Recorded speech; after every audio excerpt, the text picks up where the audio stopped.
The camera recorded something before it detected any movement. I didn't notice it the first time. Most people don't. But once you see it, you can't unsee it. And just so you know, there are at least 3 things wrong in this story. If you catch all 3, comment it, because I only realized one of them after I moved out. This happened just outside Sacramento, California, late October. I had just moved into a small rental house. Quiet area, older neighborhood, the kind of place where nothing really happens. No traffic, no noise, no neighbors outside, just silence. At first, it felt peaceful, but after a while, it started to feel wrong. The first time it happened, I woke up at exactly 2:13 a.m. No reason, just awake.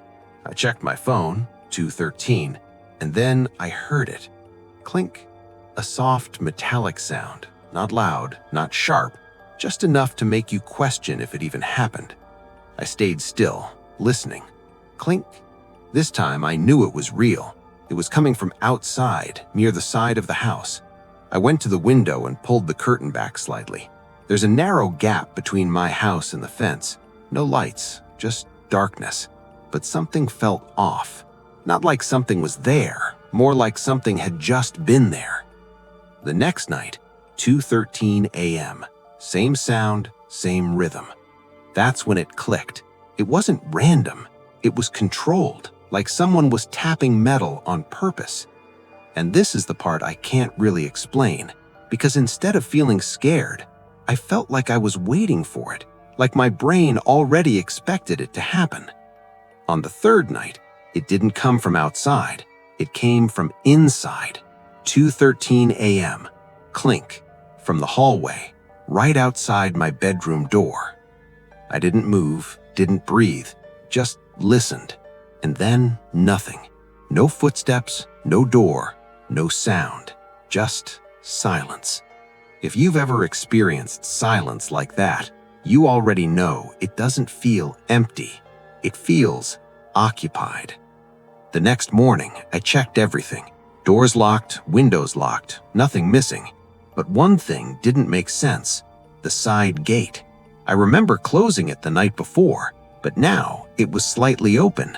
Not wide, just enough that it didn't latch. At the time, I ignored it. But looking back, that was the first mistake.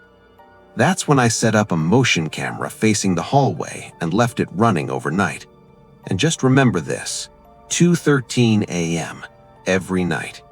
That night, I stayed awake watching the clock. 2:12, 2:13. Nothing. No sound, no movement.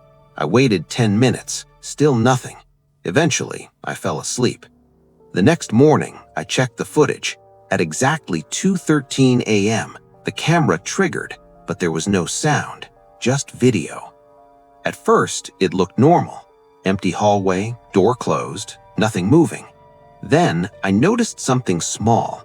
The hallway looked darker than it should have been.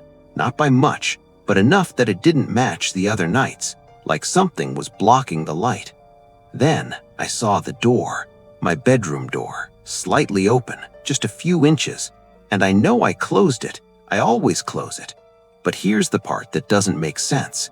The footage doesn't show the door opening. It's already open when the clip starts, which means something else triggered the motion. And then, for less than a second, I saw it. At the far edge of the frame, a hand, pale, still, pressed against the wall, inside the hallway. Not moving, not reaching, not entering, just resting there, like it had been there the entire time. I replayed the footage over and over, frame by frame, and every time I watched it, something felt worse. Then I noticed the timestamp. The clip didn't start at 2:13. It started at 2:12:47, which means whatever triggered the camera was already standing there before it turned on. I moved out that same day, didn't go back, didn't explain why. But there's one thing I can't stop thinking about. If the camera only records movement, then what was it doing for those 13 seconds before it moved? Go back and listen carefully. There are at least 3 things wrong in this story. Most people only catch one. If you caught all three, comment it. Because the worst part is, none of those things were obvious the first time I watched the footage.